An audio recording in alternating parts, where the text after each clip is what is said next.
Hello and welcome back to my channel.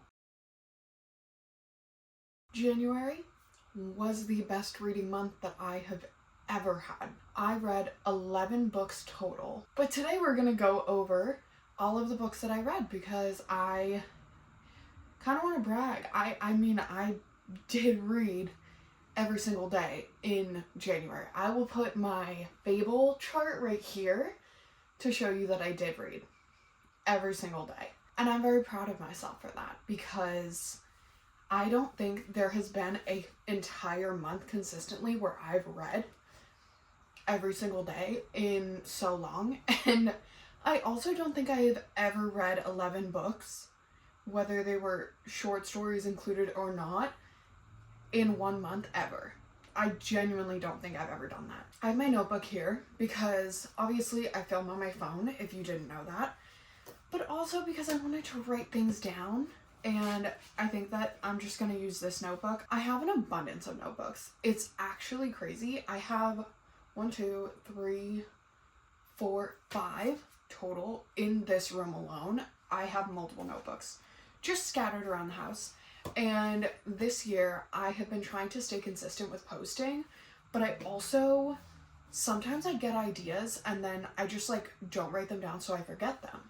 So I wanted to dedicate a notebook specifically for YouTube videos, and that's what this notebook is because it was not getting used anyways. So for this video I literally wrote down all of the books that I've read, everything that I could remember, and any additional information, like things that I liked, things that I didn't like, just so it could form a coherent conversation about the books with a little less skipping around and random chit chat, because I feel like I do get sidetracked sometimes, a lot of the time. I got sidetracked right now talking to you about my notebooks. So I wrote them all down here, all of the books, everything, so that I could just have a pinpoint guide of what to talk about, because if I'm being honest, I oftentimes forget exactly what the book was about, and then I come on here and I talk to you guys about the books and I actually have no clue what I'm talking about because I forgot what the book was about. I forgot the characters' names. I forgot just the stuff that you should know when talking about a book. So yeah, I read 11 books in January. I did read 4 short stories, and I know some people won't count those, but I'm gonna count them because I read them, I finished them, I think they count, and that's why they're included on this list, and also because I thought they were really cute, and they're probably really good to read in February before Valentine's Day because it's a part of a Valentine's Day series. We'll get into that. I'm saving the short stories for the end. I wanted to talk about the actual books that I read. The first book that I read in January was Queen of Shadows. It's the 4th book in the Throne of Glass series by Sarah J. Maas, and I loved it. I rated it a 4 out of 5 stars. I've been reading the series for, I think I started it early last year, and I have just been slowly reading the series. I don't want to say it's not good. It is good. It's just not captivating me the way that ACOTAR did. And I think I'm also just refraining and trying to make myself not fall completely headfirst into the series, because I did that with ACOTAR and I didn't read anything while I was reading ACOTAR, and I read it all in 2 or 3 weeks. It became my whole life, and I have the biggest space in my heart for that series, but I also did not want to read Throne of Glass the same way because there are more books, and I fell into the biggest reading slump after ACOTAR, so I didn't want that to happen with Throne of Glass.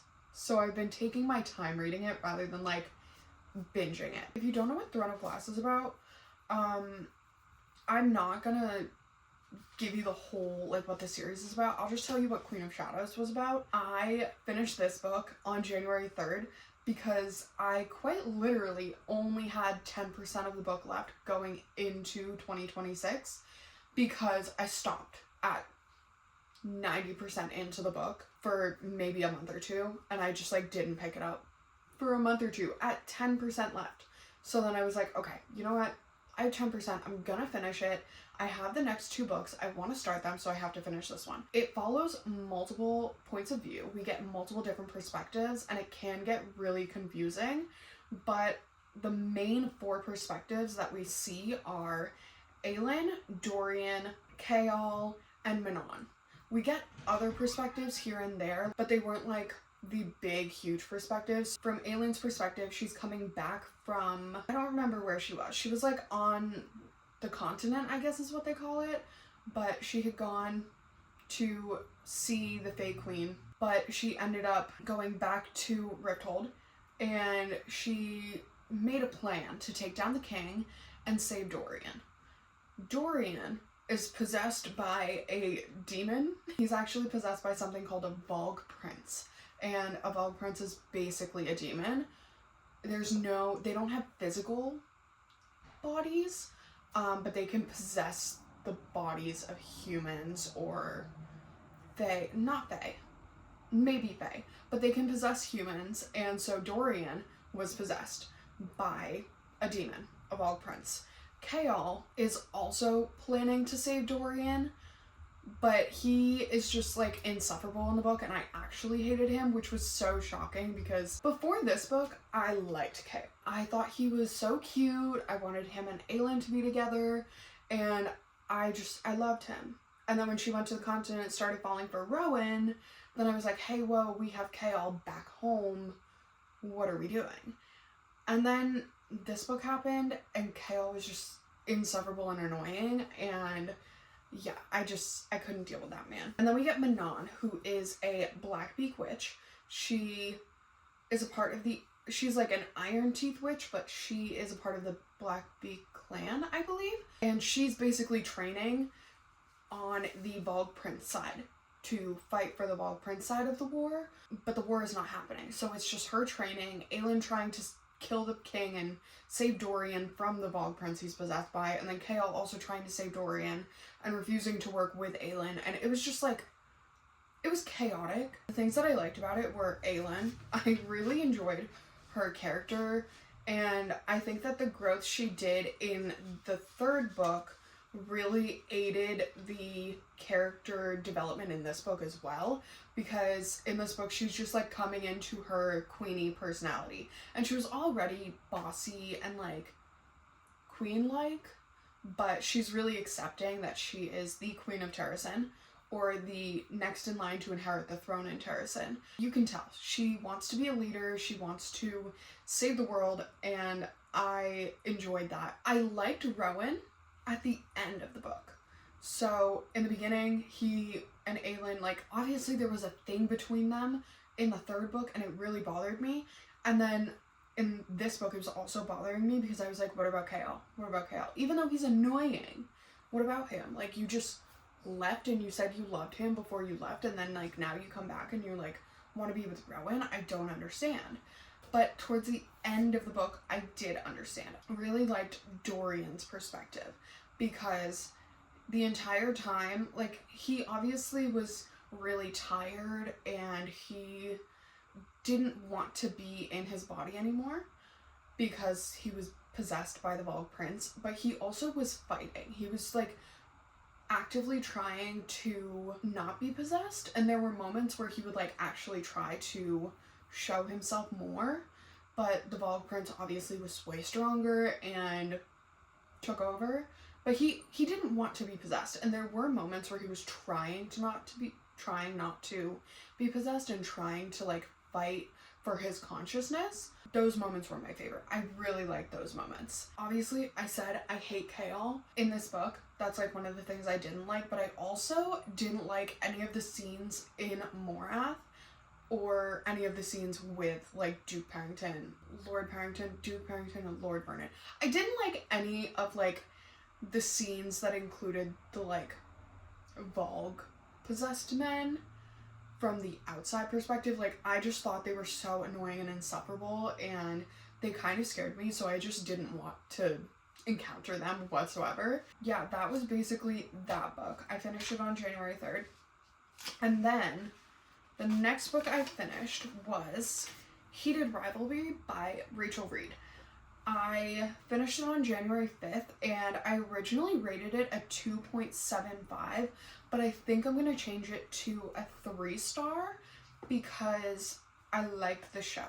And that's the only reason I want to change it to a 3-star, because I know there's a second book, I believe, and also there's another season coming out of the show. And when I watched the show, it kind of helped me understand more of like why the book was structured the way it was. Because my main issue with the book was the structure of it. And if you don't know what Heated Rivalry is about, it's basically about these two NHL players who are kind of pitted against each other because they're like the stars of the league when they are in their rookie season. So they meet right before their rookie season starts, and they almost immediately have like a thing for each other. But then when their rookie season starts, they start hooking up, and they have this like situationship for the entirety of the book. The last page was them in a relationship. And that really bothered me, was like the entire book was them hooking up and them being in a situationship and refusing to admit that they had feelings for one another. I really don't think the author expanded enough on Shane. There was very little, from what I remember, there was very little like internal dialogue about like, okay, I'm gay. I don't know the proper terminology for this. I feel like Shane could have been expanded upon.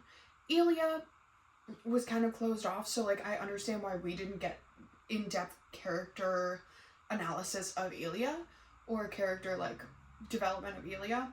But with Shane, because we were in his perspective for the majority of the book, I just wish that we had seen more internally and like seen more character development, rather than him being like, okay, I like women, okay, I'm confused, I like Elia, and then immediately like, okay, I'm gay. He dated a girl in the middle of his like situationship with Elia. He was dating, I forget her name. When he was in that relationship is when he realized he was gay, and she was the first person he came out to.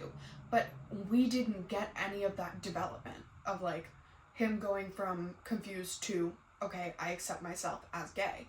We didn't get any of that, and I feel like that would have been better for his character and for my connection with his character, because honestly all of it really felt surface level. And that could have been because I listened to the audiobook. I forgot to mention, I listened to this on audiobook, and I think that maybe if I read the physical copy, I would have felt closer to the characters. But I don't know if I'm remembering wrong, but I really don't feel like we got a whole lot of character growth for Shane. And since we were in his perspective for most of the book, I feel like we should have gotten more character development, if that makes sense. Anyways, I really enjoyed Elia's humor. It would come out in like little spurts, like it would pop up and I'd actually laugh, and it was funny. I did like that it was a sports romance, especially hockey. I'm a huge sports romance fan. Huge hockey romance fan. I've never read a hockey romance between two men, but I've read hockey romances and I like them. I think they're great. And then the last thing that I liked was Elia's little like speech in Russian, like his profession of his love towards Shane, or his love for Shane. He said it all in Russian over the phone, and Shane didn't understand a single thing. But we knew. I loved that part. That part was probably one of my favorite parts of the book. Basically, I already told you what I didn't like. I did not like the situationship being the entirety of the book. And also with that, I didn't like that every single scene was a sex scene. I feel like every single chapter was a chapter, like it had sex. And normally it's fine. Like I can understand going into it and expecting the smut.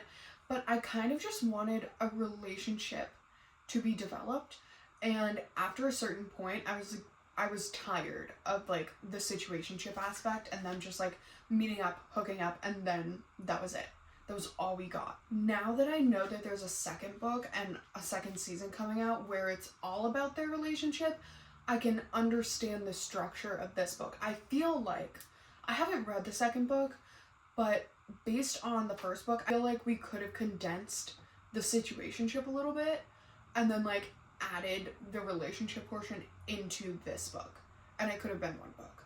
But that's just me. I've also never written a book before. The next book I read I actually listened to on audiobook. I'll let you guys know now ahead of time. Count My Lies by Sophie Stava. I finished this on January 7th and I rated it a 4 out of 5 stars. I had this on Book of the Month. It was one of my picks last year and I just didn't listen to it. Completely forgot it existed, honestly. And I finished Heated Rivalry and I was like, crap, I don't know what I want to read. And then I remembered I had that and I was like, oh, okay, I'll start it. It was pretty good. I enjoyed it. Basically, it follows Sloane, who is a chronic compulsive liar. And there's no reason for her to lie in most cases. Like, she could tell the truth. She just chooses not to. And it doesn't make sense to me. And I actually didn't like that aspect of the book because it was like, she was lying for no reason whatsoever. There was no reason for her to be lying. And she was. And it was weird. And I didn't like that. But basically, it follows Sloane. And she actually ends up getting this nanny gig for this rich family because she lied. She lied about her name. She lied about her work experience. She lied about her profession and career and then landed this job. And it was the weirdest thing. But basically, when she lands this job, she ends up becoming really close friends with the mother that she nannies for. But she also has a crush on the father that she nannies for.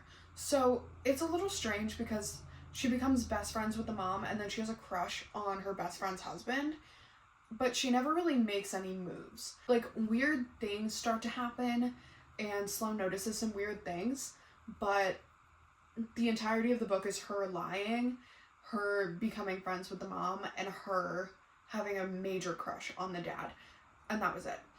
I really enjoyed the twist at the end, and I liked the pace of the book. I think that listening to this book on audio was perfect. I have a very hard time reading mysteries and thrillers.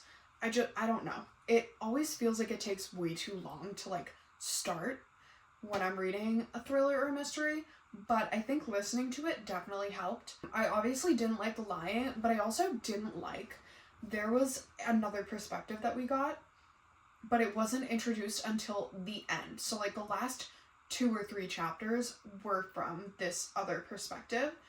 And I wish we had the like other perspective throughout the rest of the book, because we basically, like, the character perspective that we get at the end, I would have wanted her perspective throughout the entirety of the book.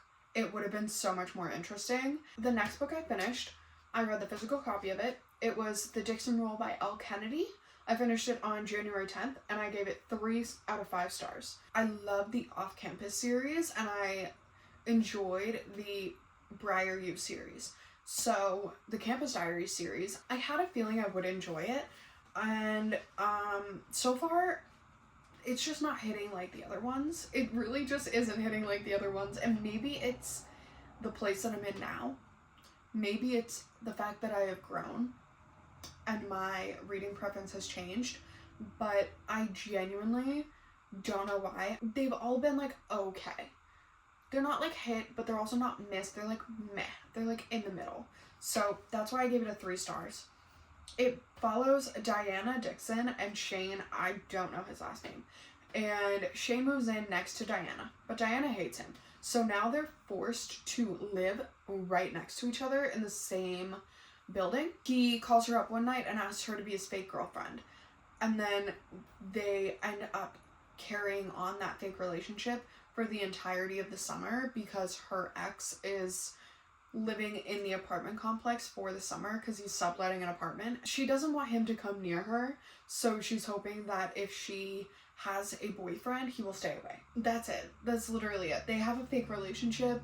It is a fake relationship. They obviously fall for each other. I enjoyed Shane and Diana together, but it was like the little moments. It wasn't like the overall them together, but I enjoyed that he like joined the dance competition with her, and I liked the fact that he would watch the like reality TV shows with her and how he was like getting along with her family when he went to visit. So I think that that was great. I just think that the book was too long. I don't think it needed to be that long. I think it could have been shorter. I thought it was so funny that Shane was just never in the group chat. There was a neighbors group chat and Diana just always removed him whenever he would like be invited to it. And it was just the funniest thing. And they even carried that on after their relationship stopped being fake. I did not like Shane's ex. I get why her character was included in the book, but I didn't like her. I feel like the book could have done without her. Like, there was no reason for Shane's ex to be there. She honestly was just really annoying. I also didn't like that Diana lied to all of her friends about her ex-boyfriend and about the fact that he was violent. That also, I don't think there was a trigger warning for it in the book, which is not great. But if there was, I could be wrong. I don't know. But I'm letting you know now. That was it. That's all I have to say for that book. It was okay. It was mediocre. The next book I read physically, I finished it on January 16th. It was King of Wrath. It is the first book in the Kings of Sin series by Anna Huang. I gave it 2.75 out of 5 stars. I'll say if you're watching this, I'm very sorry. I am. I read the entire thing. It was okay. If you don't know what the King of Wrath book is about, basically the Kings of Sin series is a series of standalones, or interconnected standalones. So I read the first one. They're interconnected standalones, so you don't have to read them in order, but if you do, it's probably more beneficial because you see couples throughout the other books. King of Wrath is about Dante Russo, who is this like rich man, inherited his grandfather's business, and he's basically blackmailed into an engagement with Vivian Lau. Vivian is a jewelry heiress. Her family owns a very large jewelry corporation, but she also has her own business because she wants to be independent. She ends up agreeing to this engagement. So Dante's blackmailed into it by Vivian's father. Vivian just like sits back. She doesn't know that Dante's been blackmailed, but her parents are like, hey, you're engaged now. Like, we're forcing you to get engaged. And instead of saying, no, I don't want to be engaged to a man that you picked for me, she just sits back and she's like, okay. That was very annoying. And I think that the romance just came out of nowhere. And that was my main issue, was like, they hated each other for 50% of the book. They could not stand being in the same room. And then they have like this engagement photo shoot and they kiss at the photo shoot because they're told to. And all of a sudden they love each other and they're like obsessed with each other. It felt kind of like delayed insta love. Does that make sense? Because they hadn't shared more than like 2 words with each other before this engagement shoot that they were forced to do. And then they kiss and then they're like, oh my god, I actually really like you and you're attractive. That bothered me. I did, however, enjoy Dante dropping everything and flying home whenever Vivian was like in trouble or her life was at risk or something. I enjoyed that. That was fun. This was another book where I think the ex was just not necessary. Vivian's ex showed up. She mentioned him briefly in like the beginning of the book. Didn't even say a name. Just mentioned that she had an ex-boyfriend. And then we don't see him until halfway through the book. And he randomly pops up and he's like, I want to be with you. I don't care what your family says. I know that you're engaged, but I think you should break it off and I want to be with you. And she was like, no, thanks. And then he shows up like 75% in again and is like, I still want to be with you. I think you should call off your engagement. And she's also like, no, I'm good.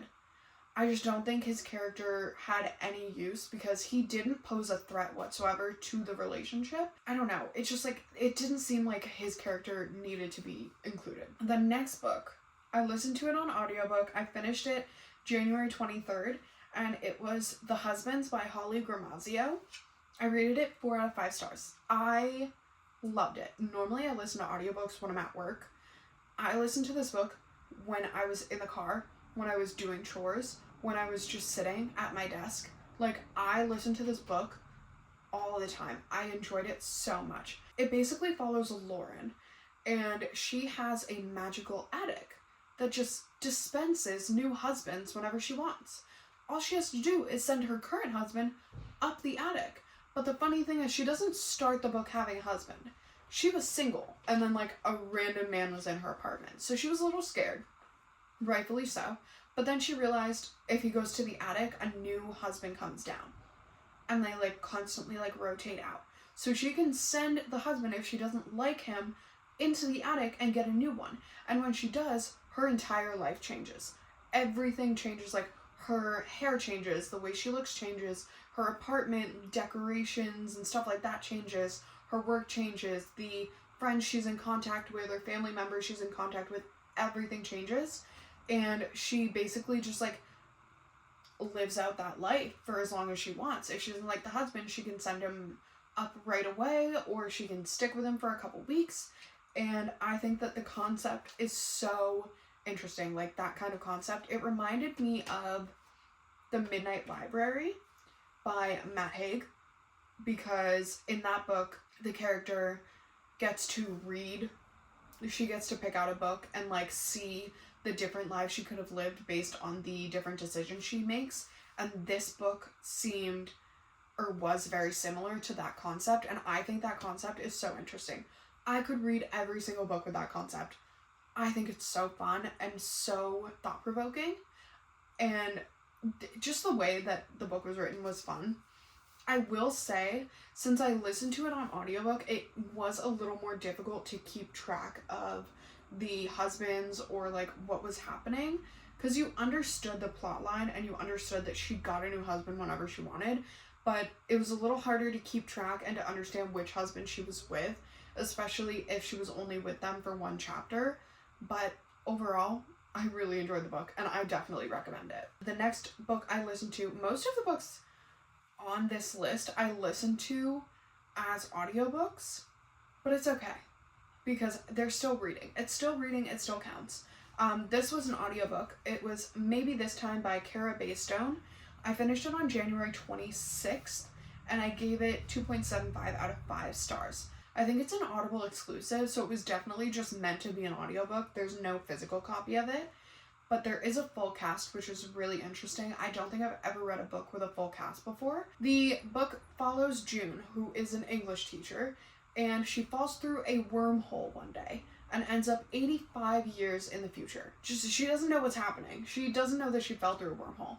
And the only person she can contact on her phone that miraculously works, we don't know how it works, we don't know why it works, we don't know why she only has one contact that she can actually call, but the only person she can contact is her present self's work rival, the gym teacher, Maddie. And basically, she has to work with Maddie to make sure that her present self doesn't fall through the wormhole. So future her is befriending Maddie and telling Maddie how to, or like guiding him on how to become friends with her present self. And while they are like talking to each other and plotting out how to make sure she doesn't fall through the wormhole, they fall for each other. But she's 85 years in the future and he is in the present with present her. So he's spending time with present her while talking to future her, and he likes both of them and she likes him. And she's also getting the memories that they have in the present. Like the future her is getting those memories as well, so it's like confusing. He ends up befriending her so she doesn't fall through the wormhole. But since he falls for her, he tries to find a way to bring her back from the future so he can be with her. So it's just very confusing. But it was interesting, and I did enjoy that there was a full cast, and it was very fast-paced. The last books we're going to talk about are the 4 short stories that I read. So these were, I think, between 20 and 60 pages long, and they were a part of the Improbable Meet Cute series, which I think is on Kindle Unlimited and Prime. I read it on Prime, but I think it's also on Kindle Unlimited. I read them in order. The first one I read was The Exception to the Rule by Christina Lauren. I finished it January 24th, and I gave it 4 out of 5 stars. It's about Callum, who randomly, accidentally emails Tara about an assignment on Valentine's Day. He mistakes her email for his teacher's email, and then it just becomes a thing that they like message each other every year on Valentine's Day and like try to win or try to like message each other first. While they're messaging, like most years they have significant others, like one of them will have a significant other, the other one won't, and then finally they agree to meet in person when they're both back in their hometown. It turns out they're actually a lot closer than they thought they were. He is her TA. her really hot TA that she has a crush on, and she doesn't know until he comes to pick her up for a date. I thought it was really cute. It was very fast-paced, and it was a nice little easy read. The next one was The Worst Wingman Ever by Abby Jimenez. I finished it on January 25th, and I gave it a 3.5 star, but I think I would bump it down to a 3 or a 2.75 now that I'm looking back at it. It follows Holly and John. Holly is an aide. She is her grandmother's aide while her grandmother's on her deathbed.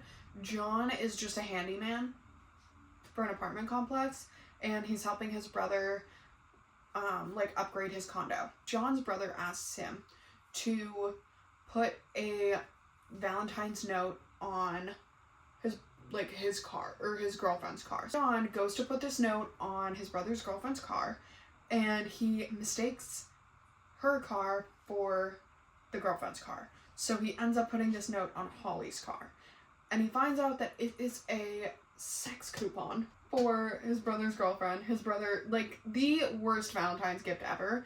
But anyways, he finds out, and then he is horrified, so he leaves a note the next day on Holly's car and apologizes, and then they become sort of like pen pals, but it's just like them writing notes and putting them on her car.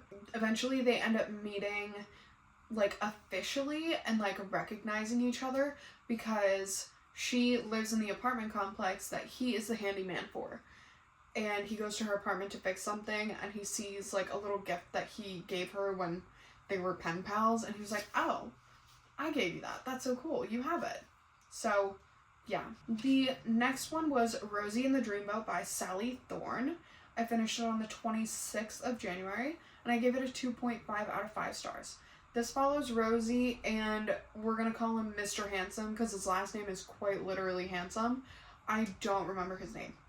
But basically, Rosie goes for a spa day with her sister, and she gets stuck in one of those sensory deprivation tanks. You know, the ones where you go in and you close the lid and it's pitch black and there's water, and she gets stuck in that.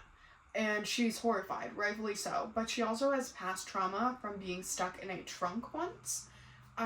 So she is just trying not to have a panic attack, and obviously the fire department is called. So one of the firefighters is just sitting there with her, talking to her and trying to calm her down. That is Mr. Handsome.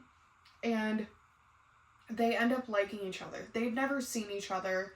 She knows that he's a dreamboat because his colleagues make fun of him and say that he's a dreamboat. But she has no actual idea what he looks like. She just falls for him because they are talking for 20 minutes while she is stuck in a basically just pitch black ball of water. I feel like it's more of a trauma bond than an actual I like you, but they end up going out for pizza after, and we don't get anything further than that. The last short story I read was Drop, Cover, and Hold On. I forget who this is by. I didn't write it down. I will put it here. I finished this on the 29th, and I gave it 2 out of 5 stars because I wish I got my time back. It was only 20 pages, which is why I just stuck through it and read it, but it wasn't the best thing I've ever read.